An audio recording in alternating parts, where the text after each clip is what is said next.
गरीब भाई की अमीर बहन। किशोर और पिद्दी दो भाई बहन थे। पिद्दी बहुत खर्चीले स्वभाव की थी। वो जितना कमाती अपने ऐशो आराम में पैसे उड़ा दिया करती। लेकिन किशोर समझदार था, घर को साथ लेकर चलना जानता था। अपनी बहन के जितना कमाता तो नहीं था, लेकिन फिर भी वो किसी तरह घर का खर्च चला लेता था। एक दिन पिद्दी किशोर से कहती है, किशोर, तुम थोड़ा ज्यादा क्यों नहीं कमाते? मेरे दोस्त रोज मेरा मजाक उड़ाते हैं। अरे बहन, मैं कोशिश तो कर रहा हूँ। अच्छा सुनो, अगले महीने रक्षाबंधन है, मुझे सोने का हार चाहिए, इससे कम कुछ भी ना लूंगी। अरे दिला दूंगा बहन। किशोर को पूरी रात नींद नहीं आती। उसके दिमाग में बस ये चल रहा था कि उसकी माली हालत इतनी बिगड़ चुकी है, अब वो सोने का हार कहाँ से लाएगा। अगले दिन किशोर सुबह सुबह घर से ये बोलकर निकल गया कि पिद्दी, मैं गांव से बाहर जा रहा हूँ, कुछ दिन घर नहीं आऊंगा। किशोर ने अपने काम के साथ साथ फेरी में कपड़े बेचने भी शुरू कर दिए, जिससे वो ज्यादा से ज्यादा पैसे कमा सके। रात में वो एक बिल्डिंग की चौकीदारी भी करने लगा। अपने काम से थोड़ा बहुत समय निकालकर बस कुछ घंटे की नींद ले पाता था। और कब वो कुछ दिन एक महीने में बदल गए और रक्षाबंधन भी आ गया, पता ही नहीं चला। लेकिन किशोर अभी तक घर वापस नहीं लौटा। जहां वो काम करता था, पिद्दी के नाम का गुल्लक रखा हुआ था। किशोर ने उस गुल्लक को फोड़ा और सारे पैसे इकट्ठा करके एक सोने का हार खरीद लिया। घर में पिद्दी किशोर का इंतजार कर रही थी। तभी किशोर आता है। कहाँ चले गए थे? 4 दिन का कहा था और 1 महीने से पता नहीं कहाँ गायब हो गए थे। मैंने बस एक हार मांगा था और तुमने तो घर ही छोड़ दिया। अरे मुझे थोड़ा काम मिल गया था। कुछ नहीं, सब समझती हूँ, बहाने थे तुम्हारे। अपनी बहन के लिए इतना भी नहीं कर सकते, कैसे भाई हो? चलो यहाँ बैठो, राखी बांधती हूँ। पिद्दी ने किशोर को राखी बांधी। वैसे ही किशोर ने अपनी बहन के हाथ में सोने का हार रख दिया। उसकी खुशी का कोई ठिकाना नहीं था।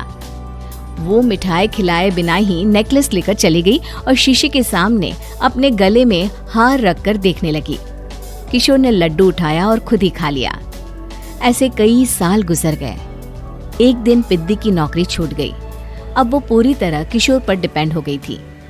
आए दिन किशोर को अपने महंगे महंगे शौक गिनाकर उससे पैसे मांगा करती थी। किशोर, कुछ पैसे देना, मुझे पार्लर जाना है। किशोर बिना कुछ बोले उसे पैसे दे देता। ये क्या, 500?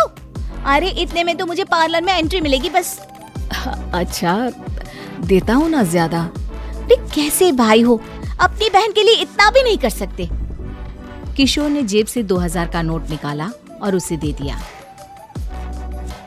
किशोर गरीबी में रह लेता था, लेकिन अपनी बहन को कभी कोई कमी नहीं होने देता था। बेटा, पिद्दी तुम्हारी बहन है, उसे कभी किसी चीज की कमी मत होने देना और उसका ध्यान रखना, क्योंकि भाई का फर्ज होता है अपनी बहन का ध्यान रखना। किशोर ने माँ की कही ये बात हमेशा के लिए याद कर ली थी। शायद माँ की इसी बात की वजह से किशोर पिद्दी की हर जिद पूरी करता चला आ रहा था।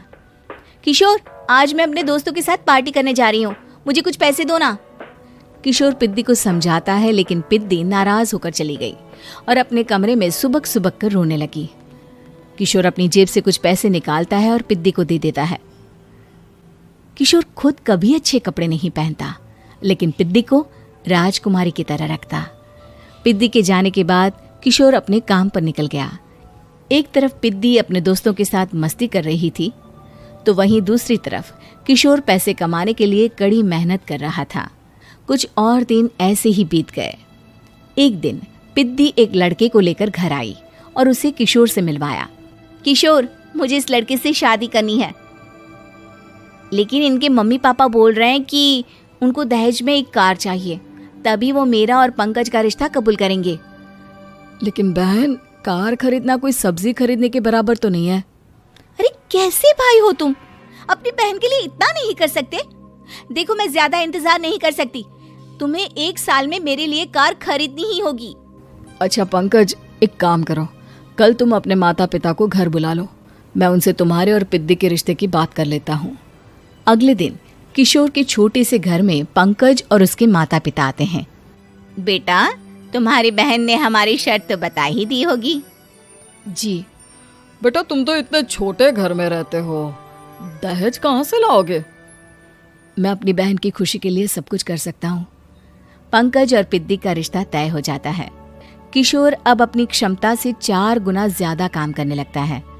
सुबह सबके घरों में न्यूज़पेपर फेंकता, दिन में मजदूरी करता और रात में चौकीदारी करता। खूब मेहनत करके किशोर ने अपनी बहन की शादी के लिए पैसे जुटा लिए। उसने अपनी बहन के लिए कार खरीद ली। जब वो पिद्दी के ससुराल वालों से मिलने गया तो उन्होंने किशोर से और पैसों की मांग की। इस बार किशोर हार चुका था। पिद्दी माफ करना, मैं तुम्हारी शादी उस लड़के से नहीं कर सकता। वो लालची लोग हैं, उन्हें सिर्फ पैसों से मतलब है। देखो किशोर, मैं पंकज से ही शादी करूंगी। क्योंकि पिद्दी ने तो किशोर की बात न मानने की जैसे कसम खा रखी थी। किशोर ने पंकज को घर बुलाया। पंकज, तुम अपने माता पिता को समझाते क्यों नहीं हो? भैया, वो हमारी शादी के लिए मान गए, मेरे लिए तो यही बहुत बड़ी बात है। हम एक काम कर सकते हैं, दहेज की रकम में से कुछ पैसे मैं आपको दे देता हूँ। अरे लेकिन समाज वाले क्या कहेंगे? अरे जब दुनिया को पता चलेगा तब ना।